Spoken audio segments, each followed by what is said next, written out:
नमस्कार, मैं हूं संजय गर्ग। आप देख रहे हैं बात आज। दोस्तों, चुनावी माहौल ज़रूर गर्म हो चुका है, क्योंकि अब जैसे जैसे 3 तारीख नज़दीक आती जा रही है, मौसम में भले ही ठंडक क्यों ना हो, लेकिन कहीं ना कहीं भाजपा, कांग्रेस और निर्दलीय प्रत्याशियों के जितने समर्थक हैं, उनके दिमाग में जिस तरह से चुनावी पारा गर्म हो चुका है और जैसे जैसे दिन नज़दीक आते जा रहे हैं, चिंता साफ तौर पर नज़र आने लगी है। चुनावी चर्चा में इस बार हमारे साथ मौजूद है अजमेर में भारतीय जनता पार्टी के शहर अध्यक्ष रमेश सोनी जी। भाई साहब, आपका स्वागत है। धन्यवाद। हाँ जी, मौसम ठंडा है लेकिन माहौल काफ़ी गर्म है फिर भी। निश्चित रूप से देखिए कि ये प्रकृति का नियम है, मौसम ठंडा होना ही है। और निश्चित रूप से हम सब के अंदर इसलिए गर्मी है कि हमने जो मेहनत की, हमारे कार्यकर्ताओं ने जो मेहनत की, उसका परिणाम हमको बहुत स्पष्ट रूप से दिख रहा है। जिससे स्वाभाविक रूप से जब हम जीतने की ओर जा रहे हैं तो मन में उत्साह और उमंग और उसकी गर्मी हमारे कार्यकर्ताओं में और हमें भी।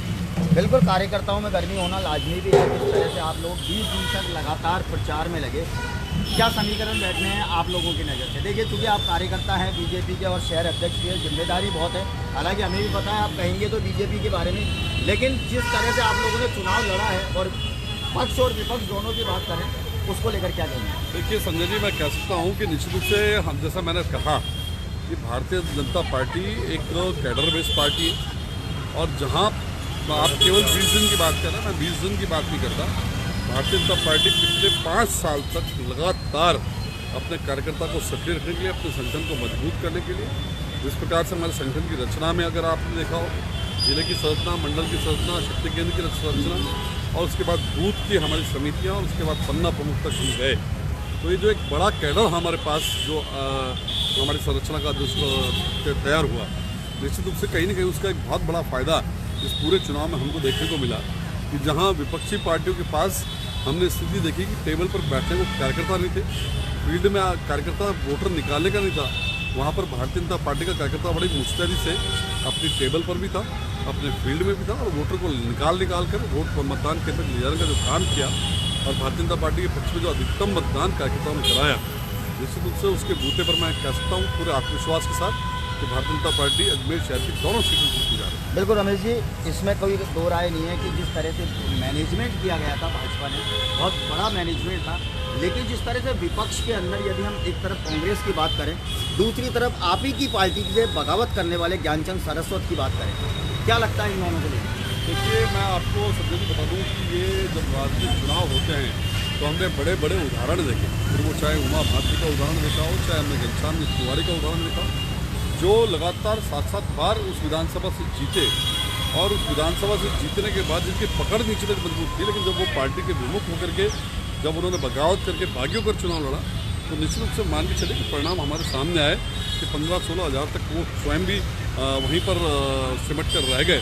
तो ये मान के चले कि जो पार्टी का हमारा कार्यकर्ता होता है और उसके बाद जो पार्टी का कमिटेड वोटर होता है, क्योंकि भारतीय जनता पार्टी एक विचार पर आधारित पार्टी है और वो विचार हमने नीचे तक ले जाने का काम किया। हमारे माननीय मोदी जी के नेतृत्व में जिस प्रकार की कल्याणकारी योजनाएं आई, उन योजनाओं के माध्यम से हमने लाभ पहुंचाया और हमारे प्रत्येक जनप्रतिनिधि, फिर चाहे वो विधायक हो, चाहे हमारे पार्षद हो, उनके माध्यम से हमने जो जनता का भला किया, जन कल्याणकारी योजनाओं को नीचे तक पहुँचाया, उसके माध्यम से हमें मालूम है कि हमारा विचार जो एक प्रगाढ़ हुआ और निश्चित रूप से आज जिस प्रकार से देश का मान सम्मान विश्व पटल पर बढ़ा है, आज मोदी जी के फॉलोअर्स, निश्चित रूप से भारतीय जनता पार्टी के फॉलोअर्स एक बार आदमी बने न बने, लेकिन सुरक्षित हाथों में देश को देखकर के मोदी जी के जो फॉलोअर्स बने हैं, उन सब के मन में एक बात थी कि यदि हमें मोदी जी को मजबूत करना है, इस देश को परम वैभव पर ले जाना है, तो हमें भारतीय जनता पार्टी का साथ देना पड़ेगा।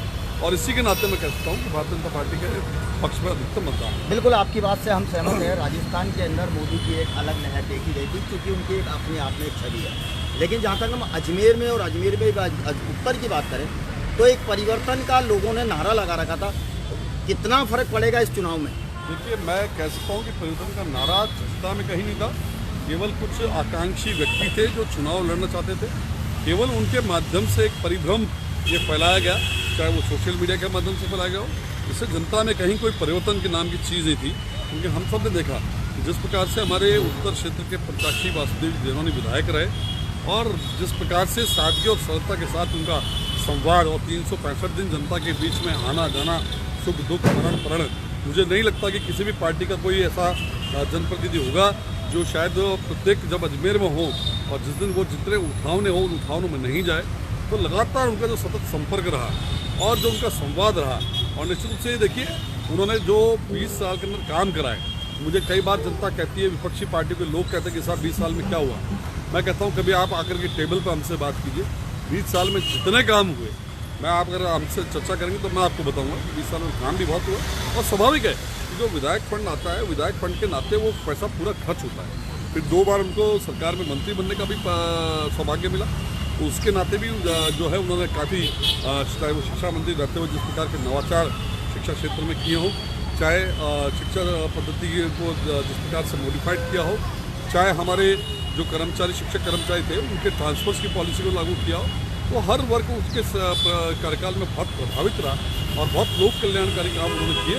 इससे परिवर्तन नाम का जो मैंने बताया शब्द, ये केवल कुछ महत्वाकांक्षी लोगों के साथ स्वयं चुनाव लड़ना चाहते थे। लेकिन देखिए पार्टी है, पार्टी में किसी एक व्यक्ति को टिकट मिलता है और बाकी सबको उसके साथ काम करना पड़ता है, और ये हुआ भी। हमारे यहाँ पर भी निश्चित रूप से जो कार्यकर्ता जिस प्रकार से बाद में एकजुट होकर के लड़े, उसके बूते पर हम निश्चित रूप से विजय की ओर बढ़ रहे हैं। विजय की ओर बढ़ रहे हैं। आंकड़ा क्या लेके चल रहे हैं? देखिए आंकड़ों का खेल मैं इसलिए कुछ नहीं कह सकता कि निश्चित से हम जानते हैं कि जब चुनाव होता है तो कोई भी स्पष्ट रूप से, कोई मैं ज्योतिष नहीं हूँ, कोई मैं बहुत बड़ा वो नहीं हूँ कि बिल्कुल आप ज्योतिष तो नहीं है रमेश जी भाई साहब, लेकिन अभी आपने बोला कि ज्ञान जी को 15 से 16 हज़ार वोट मिलेंगे, ये भी आपने गणना करी है, तो आप गणना करके ये भी बता दीजिए कि बीजेपी कितने वोटों से यहाँ से जीत रही है। देखिए मैंने ऐसा कोई शब्द नहीं कहा कि 15 से 16 हज़ार ज्ञान जी को मिल रहे हैं, लेकिन हाँ मैं ये कह सकता हूँ कि जो हमने बूथों का आकलन किया और जो मैक्सिमम हमने कह सकते हैं कि वो जो रहा, उसके नाते मैं कह सकता हूँ, और मैं ये भी कह सकता हूँ कि इसमें ज्ञान जी के चुनाव लड़ने से ज़्यादा नुकसान कांग्रेस का होगा। बीजेपी का जो कोर वोटेड है, कमिटेड वोटर है, वो बीजेपी के पास आ रहा है। इसमें केवल नुकसान कांग्रेस का, और उसी का फायदा भारतीय जनता पार्टी को मिलेगा। क्या 3 तारीख तक इसी तरह का कोई तनाव कार्यकर्ता या पदाधिकारी को? देखिए तनाव नाम की चीज़ हमारे पास है ही नहीं, क्योंकि कार्यकर्ताओं ने जो मेहनत की, समर्पण भाव से मेहनत की, तो जो मेहनत करता व्यक्ति उसको मालूम होता है कि मेरा परिणाम कहाँ और क्या आने वाला है। इसलिए चिंता हमने दूसरों के लिए छोड़ दी, वो चिंता करते रहे, चिंता के अंदर चिंतित होते रहें। हमारे सब कार्यकर्ताओं में एक मुखी होकर के बात है कि हम जीतने की ओर जा रहे हैं। बिल्कुल, देखिए ये दावा है भाजपा के शहर अध्यक्ष रमेश सोनी का। दावे में कितनी सच्चाई है, जनता ने कितना सर पर हाथ रखा है भारतीय जनता पार्टी के, यह तो आने वाली 3 तारीख को पता चलेगा। लेकिन कहीं ना कहीं माहौल, चुनावी माहौल है, वह जरूर गर्म है, लेकिन मौसम ठंडा है। और ऐसे में बात आज की टीम आपसे अपील करती है, ठंड के मौसम में अपना ध्यान रखें, अपने परिवार का ध्यान रखें, अपने बच्चों का ध्यान रखें। चलिए फिलहाल अभी की इस खास खबर में बस इतना ही। मेरे साथी अक्षय परिहार के साथ मुझे दीजिए इजाज़त। नमस्कार।